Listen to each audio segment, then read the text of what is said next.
नमस्कार, आप देख रहे हैं खबर उत्तराखंड का ये कार्यक्रम। मैं हूं आपके साथ अनाया शर्मा। शुरुआत करेंगे खबरों की विस्तार से। राज्य भर में जमीन की खरीद बिक्री से संबंधित धोखाधड़ी के मामले बढ़ते जा रहे हैं। कांग्रेस कार्यकर्ताओं ने महानगर अध्यक्ष डॉक्टर जसविंदर सिंह गोगी के नेतृत्व में भू कानून की मांग की है। वहीं महानगर कांग्रेस द्वारा जिलाधिकारी के माध्यम से इस संबंध में उन्होंने राज्यपाल को एक ज्ञापन सौंपा है। जमीनों की अनियंत्रित खरीद फरोख्त को कड़ाई से विनियमित करने की आवश्यकता बताई गई है और इस मामले पर कानून तत्काल बनाए जाने की भी उन्होंने मांग की है।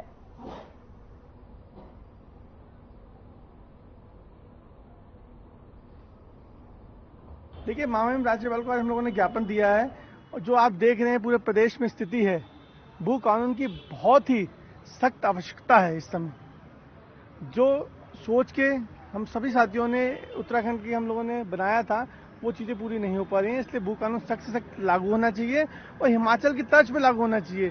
सिर्फ खानापूर्ति नहीं होनी चाहिए, समितियां नहीं बननी चाहिए। इन चीज़ों को लेकर आज हम लोग ज्ञापन देने आए हैं यहाँ पे राज्यपाल महोदय को जिलाधिकारी के माध्यम से।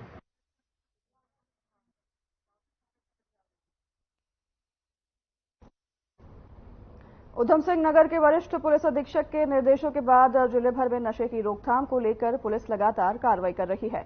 नशा कारोबारियों के खिलाफ लगातार कार्रवाई की जा रही है।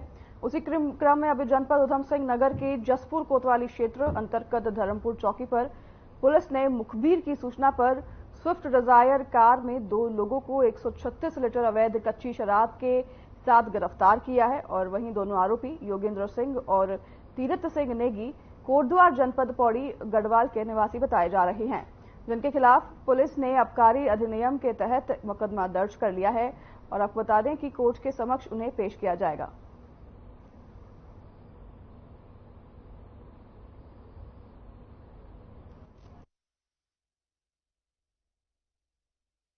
उच्च अधिकारियों के निर्देश हैं कि जो भी अवैध शराब है और नशे के विरुद्ध कार्रवाई करनी है, तो इसके लिए सभी थानेदारों को और सभी चौकी इंचार्जेस को इसको निर्देश दिए गए हैं। इसी क्रम में आज ये हमारे जसपुर कोतवाली के धर्मपुर बैरियर पर एक सूचना प्राप्त हुई थी कि एक स्विफ्ट डिजायर कार में कुछ अवैध कच्ची शराब का परिवहन किया जा रहा है। तो इसी सूचना पर जब हमने इसमें चेकिंग की गई तो एक स्विफ्ट डिजायर कार जो कि जिसमें टैक्सी के रूप में जो संचालित हो रही थी, उसमें 2 लोग थे। उन दोनों के द्वारा इसमें से जब चेकिंग की गई तो उसमें कच्ची शराब उनके पास मिली, जिसमें 91 पाउच है, जो कि अवैध रूप से परिवहन की जा रही थी। गाड़ी के भी कागज उनके पास मौजूद नहीं थे।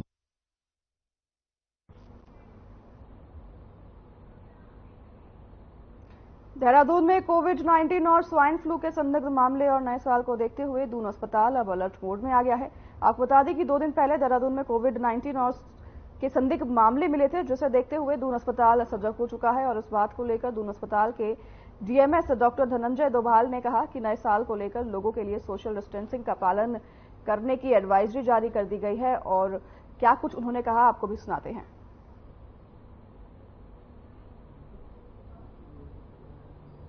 नववर्ष में सभी अब एक तो पब्लिक एडवाइजरी है सबके लिए जारी की गई है कि भाई सोशल डिस्टेंसिंग का फॉलो करें, कोशिश करें भीड़भाड़ वाले एरिया से बचें और अगर जाना पड़ रहा है तो उसके लिए मास्क लगाएं, समय समय पर हाथ धोते रहें और अननेसेसरी चीजों को छुए नहीं। जहां तक अस्पताल की प्रिपरेशन की बात है तो इमरजेंसी विभाग को एक रोस्टर बनाने को बोल दिया गया है कि जो भी संबंधित विभाग हैं वो सब अपना ड्यूटी वाइज रोस्टर लगाएंगे, डॉक्टरों की प्रेजेंस को सुनिश्चित करेंगे और इमरजेंसी अधिकारी जो है वहां पर वो जो भी आवश्यक दवाएं हैं उन सबका अभी से ही इंतजाम करके रखेंगे ताकि अगर इस तरह की एक सिचुएशन आ जाती है तो उसको टैकल कर पाए।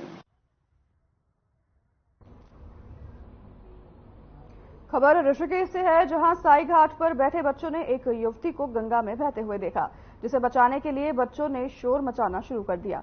इस दौरान घाट पर भक्तों को प्रसाद कर रहे बाबा ने अपनी जान जोखिम में डालकर गंगा में छलांग लगा दी और कुछ दूरी तक तैराकी करने के बाद बाबा युवती को बड़ी सकुशल गंगा से बाहर निकाल पाए और उसके बाद आपको बता दें कि गंगा के ठंडे पानी में भीगने और भारी सर्दी होने की वजह से युवती ठंड में कांपते हुए दिखाई दी। इस दौरान मौके पर पहुंची पुलिस ने एम्बुलेंस से युवती को अस्पताल में भर्ती कराया और त्रिवेणी घाट चौकी प्रभारी विनोद कुमार ने बताया कि युवती मानसिक रूप से परेशान है।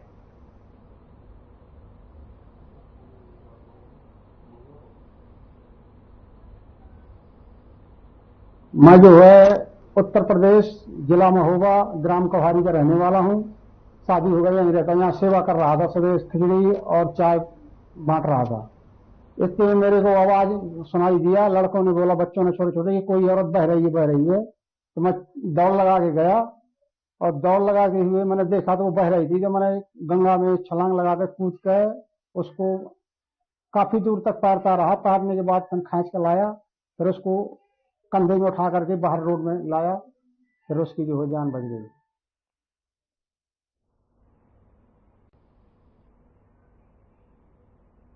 उत्तराखंड के कुमाऊं में भी कोहरे ने दस्तक दे दी है। बढ़ती ठंड और गिरते तापमान ने लोगों की मुश्किलों को बढ़ा दिया है, तो वहीं सड़कों पर वाहन भी रेंग रेंग कर चल रहे हैं। ऐसे में सड़क दुर्घटना होने का खतरा भी बढ़ जाता है। वहीं जनपद उधम सिंह नगर के जसपुर में मौसम के पहले कोहरे ने जनजीवन अस्त व्यस्त कर दिया है। आलम यह रहा कि सड़कों पर वाहन भी रेंग रेंग कर चल रहे हैं। शहर में लोग जगह जगह अलाव जलाकर ठंड से बचाव करते नजर आए, तो वहीं स्थानीय निवासियों का कहना है कि कुमाऊं में पहली बार कोहरे ने दस्तक दी है। अभी नगर पालिका की तरफ से किसी प्रकार के अलाव की व्यवस्था नहीं की गई है। वहीं छोटे बच्चों को स्कूल आने जाने में भी परेशानी हो रही है। ठंड के कारण लकड़ी मंडी भी पूरी तरह नहीं खुल पा रहा।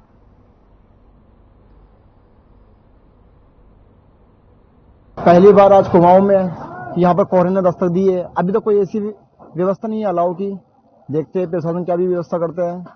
पहले नगर पालिका क्षेत्र में आते थे तो पहले अध्यक्ष यहाँ पे व्यवस्था करते, लेकिन अब देखते हैं पहली ठंड की व्यवस्था कैसे करते प्रशासन। तो तब मैं अब घर से निकल रहा था तो छोटे बच्चे स्कूल जाने लगे, उसमें जो बहुत छोटे बच्चे थे, मैंने सारे उनको देखा, वो बच्चे स्कूल नहीं जा रहे क्योंकि पेरेंट्स उनको स्कूल भी ना भेजे तो अच्छी बात है, क्योंकि इतना ठंड का माहौल है अभी। और यहाँ की जो मार्केट है, जो लकड़ी मंडी है, अभी पूर्ण रूप से नहीं खुल पा रही है, और जितने भी यहाँ मजदूर तबके के लोग हैं बेचारे सब अलाव के 5 मिनट का हाथ ताप रहे हैं। हम लोग तो अपने यहाँ बैठे हैं लकड़ी मंडी में। ऐसे तो कोहरा हाईवे पे दिक्कत करेगा, ट्रैफिक की व्यवस्था बिगड़ जाएगी सारी। जब कोहरा आता है तो आने वाली गाड़ियां दिखाई नहीं देती, इंडिकेटर से लोग चलाते हैं, फॉग लाइट जलाते हैं। पर अलाव की व्यवस्था की जाए, जो लोग ठिठुर रहे हैं सर्दी से उन्हें राहत मिलेगी।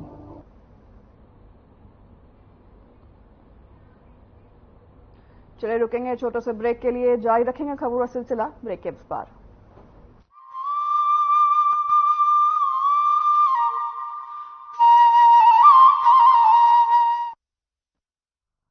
जैसे जैसे उत्तराखंड में नए अवसर बन रहे हैं, वैसे वैसे अनेक साथी गांव लौटने लगे। डबल इंजन सरकार का प्रयास है कि गांव वापसी का ये काम तेजी से हो। प्रधानमंत्री नरेंद्र मोदी के मार्गदर्शन और मुख्यमंत्री पुष्कर सिंह धामी के कुशल नेतृत्व में ग्रामीण विकास की महत्वपूर्ण योजनाएं नए आयाम तय कर रही हैं। दीनदयाल उपाध्याय ग्रामीण कौशल योजना के तहत नजदीकी ब्लॉक में गरीब परिवार के युवकों को निःशुल्क कौशल प्रशिक्षण देकर नियमित मासिक आय वाले रोजगार और स्वरोजगार के अवसर उपलब्ध कराए जा रहे हैं। दीनदयाल उपाध्याय कौशल विकास योजना के तहत हमारे ब्लॉक तथा हमारे आसपास के रिमोट एरिया के युवक और युवतियों को जो कि जरूरतमंद है, उनको रोजगार के अवसर उपलब्ध हो रहे हैं। श्यामा प्रसाद मुखर्जी रूरबन मिशन के तहत उत्तराखंड राज्य को 3 चरणों और 6 क्लस्टर में चयनित किया गया है। योजना के अंतर्गत विभिन्न घटकों जैसे सड़क, कृषि विकास, आजीविका संवर्धन, स्ट्रीट लाइट और शिक्षा में कार्य किया जा रहा है। माननीय प्रधानमंत्री जी का जो सपना है कि उत्तराखंड का युवा पलायन ना करे और गांव का युवा गांव में ही स्वरोजगार करे, अपना रोजगार करे, और उसके लिए हम लोग काम कर रहे हैं, चाहे मत्स्य पालन का हो या मशरूम का हो या फिर मनरेगा योजना को लेकर हो। और काफी मात्रा में युवा आज उस पर काम कर रहा है, जिससे जो है पलायन पर खासकर रोक लगी है। महात्मा गांधी राष्ट्रीय ग्रामीण रोजगार गारंटी योजना के तहत 200 लाख मानव दिवस सृजन के सापेक्ष 90% मानव दिवस सृजित किए जा चुके हैं। प्रधानमंत्री आवास योजना के तहत ग्रामीण योजना के अंतर्गत सभी बेघर, कच्चे और टूटे हुए मकान वाले परिवारों को वर्ष 2024 तक बुनियादी सुविधाओं के साथ पक्का आवास उपलब्ध कराने का लक्ष्य रखा गया है। प्रदेश के अंतिम छोर तक बह रही है विकास की बयार, उन्नति का संकल्प निभा रही है डबल इंजन की सरकार।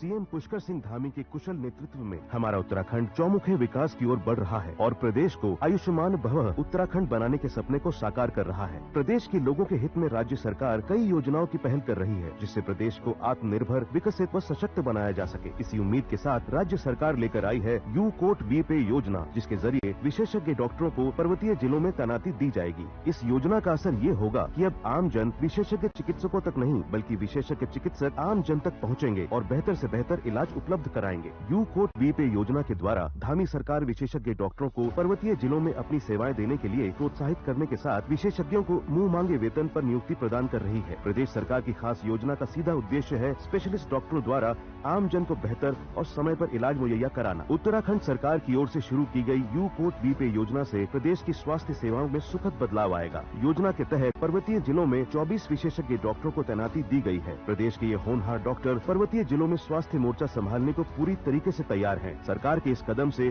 स्पेशलिस्ट डॉक्टरों को भी लाभ मिलेगा। उन्हें सरकार की ओर से सारी सुख सुविधाएं उपलब्ध कराई जाएंगी। उत्तराखंड की यू कोट वी पे योजना प्रदेश में स्वास्थ्य सेवाओं की तस्वीर को पहले से और बेहतर करने वाली प्रधानमंत्री नरेंद्र मोदी के आरोग्य भारत की परिकल्पना पर विस्तार का मंत्र फूंकने वाली और उत्तराखंड को संतुलित विकास प्रदान करने वाली है।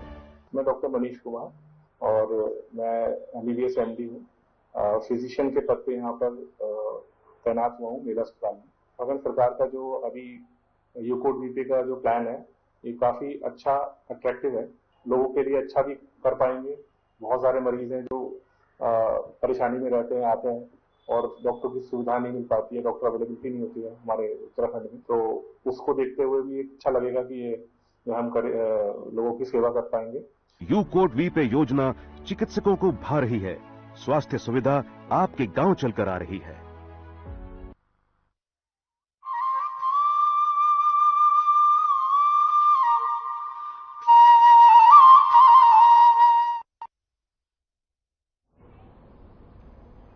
नमस्कार, स्वागत है आपका। ब्रेक के बाद रुक करेंगे खबरों की ओर।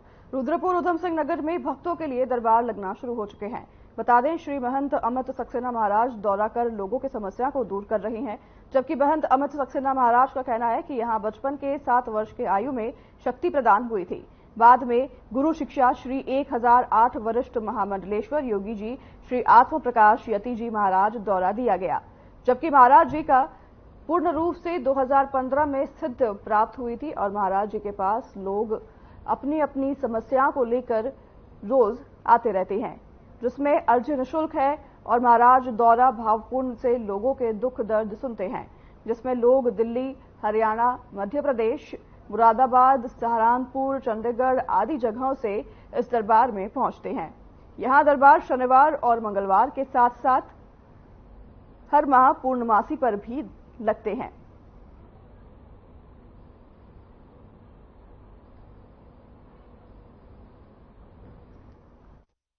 माता की ये हमारी शिक्षा ग्रहण नहीं, हमारी एज 7 साल की एज थी।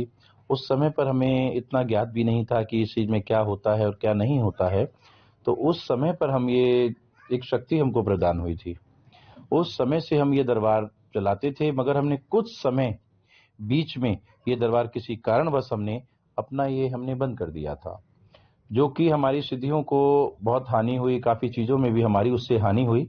हमने सन 2015 में यह दरबार पूर्ण रूप से फिर स्थापित किया और आज महामाई की कृपा से बहुत अच्छा दरबार में सब कुछ चल रहा है। हमारे यहाँ किसी प्रकार का सबसे पहले कोई शुल्क नहीं है, किसी प्रकार की अर्जी नहीं है कि आप पैसे से या किसी चीज से अर्जी लगाएंगे, ऐसा कुछ भी नहीं है।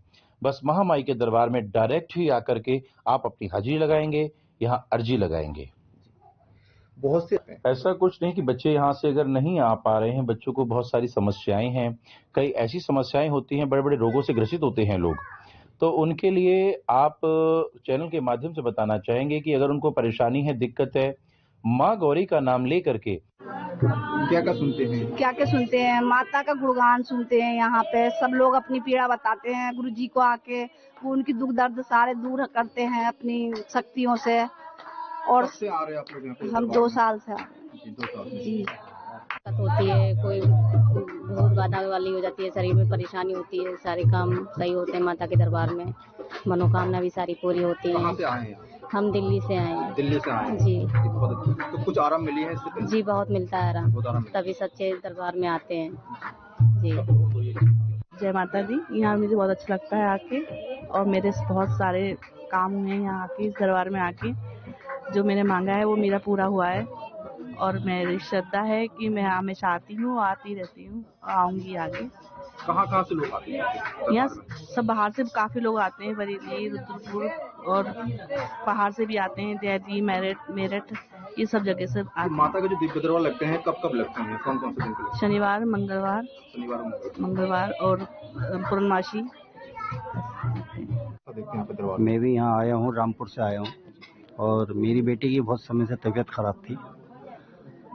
माता रानी की दया से अब सुकून है, और सच्चा दरबार है। यहाँ जो भी आता है उसकी मनोकामना पूर्ण होती है। अर्जी के लिए कोई चार्ज लिया जाता है? नहीं, कोई चार्ज नहीं लिया जाता।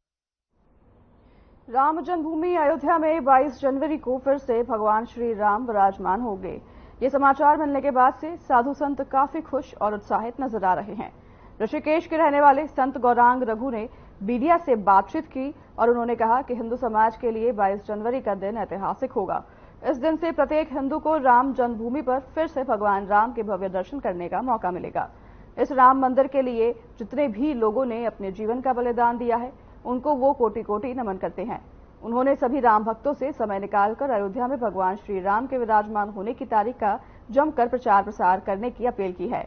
22 जनवरी को ज्यादा से ज्यादा भगवान राम के नाम का गुणगान करने के लिए भी कहा है। संत का कहना है कि ऐसा करने से भगवान श्री राम की कृपा पूरे भारतवासियों पर बनी रहेगी। मेरा नाम गौरांग रघु है, मैं ऋषिकेश से हूँ। देखिए, राम मंदिर के बारे में तो क्या मंदिर 22 जनवरी को उसका प्राण प्रतिष्ठा समारोह होना है, और पूरे हिंदू समाज के लिए और भारतीय समाज के लिए, सनातन समाज के लिए बहुत करने वाला क्षण ये रहेगा। और 500 वर्षों की जो हमारे पूर्वजों की एक महान ये संघर्ष था, उस संघर्ष में हमने विजय प्राप्त करी, और रामलला पुनः वहाँ विराजमान हो रहे हैं। इसके लिए सभी प्रयास करने वाले सभी जो कार सेवक थे और जो शहीद कार सेवक थे, सबको नमन है। और जितने भी कार्यकर्ता लगे, राष्ट्रीय स्वयंसेवक संघ है और हमारे मोदी जी है, योगी जी है, सबका धन्यवाद करते हैं, सब संत समाज का धन्यवाद करते हैं, और बहुत खुशी है हमको इसकी। चलिए रुकेंगे छोटे से ब्रेक के लिए, फिर लौटेंगे आपके पास ब्रेक के उस पार।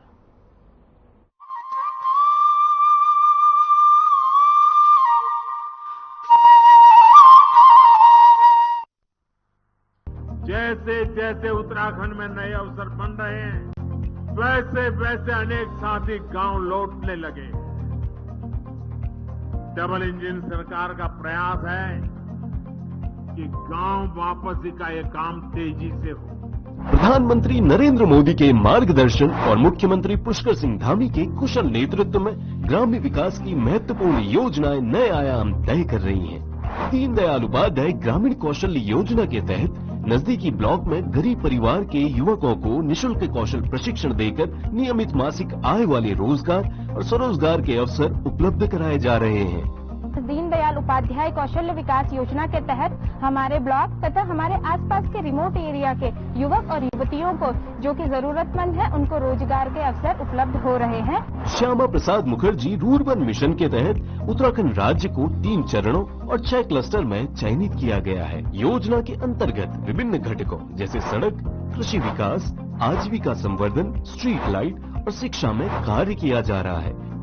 माननीय प्रधानमंत्री जी का जो सपना है कि उत्तराखंड का युवा पलायन ना करे और गांव का युवा गांव में ही स्वरोजगार करे, अपना रोजगार करे, और उसके लिए हम लोग काम कर रहे हैं, चाहे मत्स्य पालन का हो या मशरूम का हो या फिर मनरेगा योजना को लेकर हो, और काफी मात्रा में युवा आज उस पर काम कर रहा है, जिससे जो है पलायन पर खासकर रोक लगी है। महात्मा गांधी राष्ट्रीय ग्रामीण रोजगार गारंटी योजना के तहत 200 लाख मानव दिवस सृजन के सापेक्ष 90% मानव दिवस सृजित किए जा चुके हैं।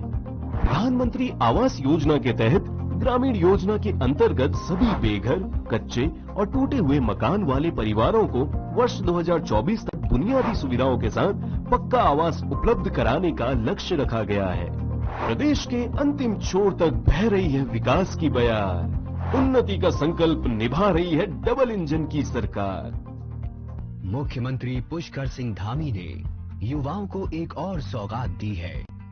उच्च शिक्षा में होनहारों का प्रदर्शन बेहतर हो, रिसर्च को बढ़ावा मिले, टॉपर्स प्रतियोगी परीक्षाओं की तैयारी कर सके, इस उद्देश्य से सरकारी और सहायता प्राप्त डिग्री कॉलेजों के विद्यार्थियों के लिए मुख्यमंत्री मेधावी छात्र पुरस्कार योजना शुरू की गई है। ग्रेजुएशन में प्रथम आने पर एक मुश्त 50,000 रुपए, द्वितीय आने पर 30,000 रुपए और तृतीय आने पर 15,000 रुपए की पुरस्कार राशि प्रदान की जा रही है। पोस्ट ग्रेजुएशन में प्रथम आने पर 75,000 रुपए, द्वितीय आने पर 60,000 रुपए और तृतीय आने पर 30,000 रुपए का पुरस्कार प्रदान किया जाएगा। योजना के लागू होने के बाद होनहार युवाओं में आशा की एक नई रोशनी जागी है। उससे उसकी आगे पढ़ाई करने में मदद होगी और किसी को अगर कुछ और करना है तो उसमें भी उसको मदद मिलेगी। तो ये सरकार की उससे बहुत अच्छा वो है। और जैसे कि बुक्स हो गई और मतलब ऐसे खर्चे जो लोग ज़्यादातर अफोर्ड नहीं कर पाते, वो बच्चा अपना आप कर सकता है। सबसे बड़ा फायदा यह है कि जैसे बुक्स का खर्चा एक स्टूडेंट उठा सकता है, छात्रवृत्ति मिलने से कोचिंग ले सकता है, ऑनलाइन कोचिंग ले सकता है। स्टूडेंट्स के लिए दी जाए छात्रवृत्ति, ये बहुत अच्छी बात है, उनका हमें पूर्ण रूप से धन्यवाद करना चाहिए। सिविल सेवा की तैयारी करने वाले राज्य के युवाओं की उत्तराखंड सरकार कर रही है सीधी मदद। ऐसा पहली बार हुआ है जब किसी मुख्यमंत्री ने प्रतियोगी परीक्षाओं की तैयारी करने वाले युवाओं को आर्थिक सहायता देने का फैसला लिया हो। संघ और उत्तराखंड लोक सेवा आयोग की प्रारंभिक परीक्षा पास करने वाले अभ्यर्थियों को 1 लाख रुपए की धनराशि प्रदान की जा रही है। यूपीएससी द्वारा आयोजित NDA, CDS, Indian naval academy और इंडियन एयरफोर्स की तैयारी करने वाले युवाओं को भी इस योजना का लाभ दिया जा रहा है। आर्थिक अभाव में किसी की तैयारी प्रभावित न हो, इसी उद्देश्य से मुख्यमंत्री पुष्कर सिंह धामी ने इस योजना की शुरुआत की।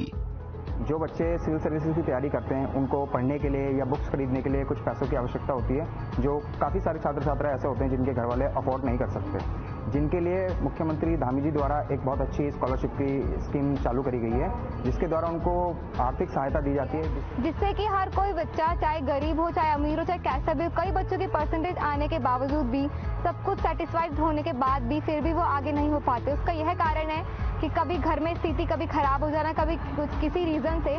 तो उन्होंने बहुत ही अच्छा करा है कि हम सबको आगे हमारे भविष्य के लिए कि अच्छे से अच्छा में मिले और अच्छे से अच्छा वह प्राप्त हो।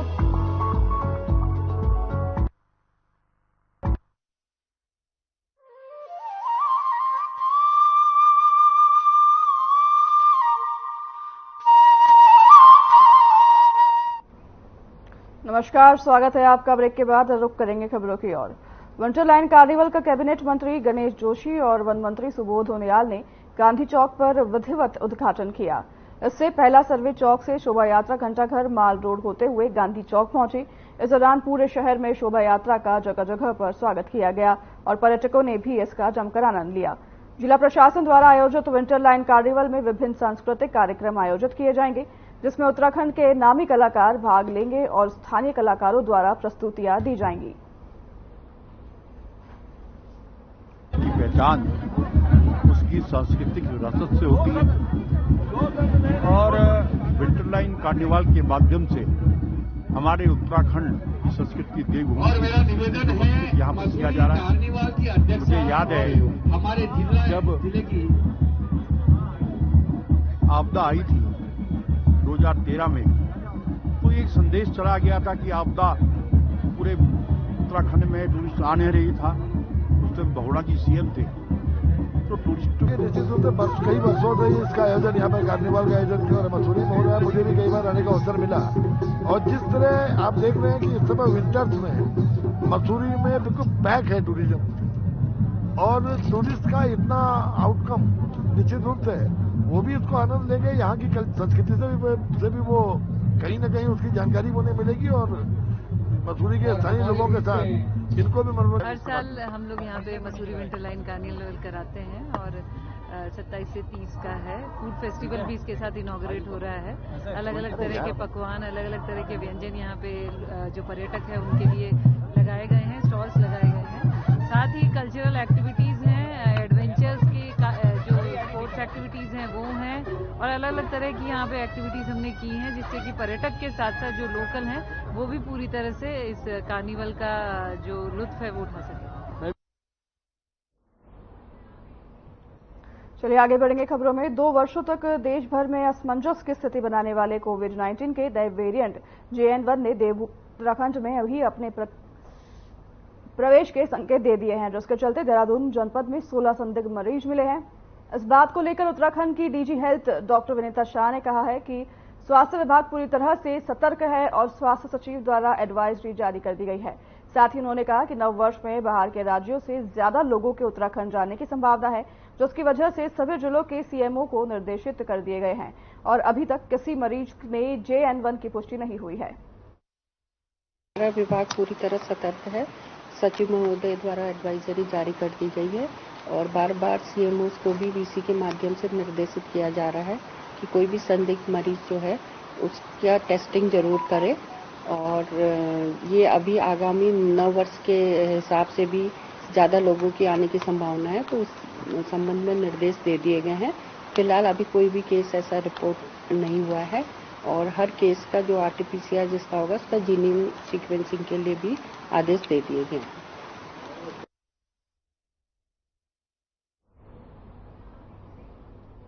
चलो इस बुलेटिन में हमारे साथ बस इतना ही। मैं नाया शर्मा आपसे लूंगी विदा। मुझे दीजिए इजाजत। नमस्कार।